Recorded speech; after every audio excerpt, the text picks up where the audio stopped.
Mainly with discussions with your attorney to figure out how best to limit personal liability, how best to take advantage of the tax situation that you anticipate. Now, those may change over the course of the life of the business, and hopefully it's a long business, a long-term business, so that those considerations actually have to be made versus one that's short, because usually the short ones mean that the business has failed, unless it becomes wildly successful quickly and then it's sold, and then you really don't have to worry about that. But those are typically the conversations that you need to have with the attorney that is going to set up the organization. And then the other parts of the business that are to be set up initially,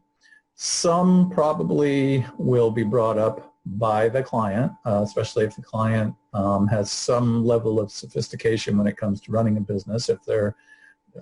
newcomers, they probably will have talked to business people, hopefully had some kind of at least informal mentoring, or look things up online, and so they may have some questions or some ideas. But it also too depends on the nature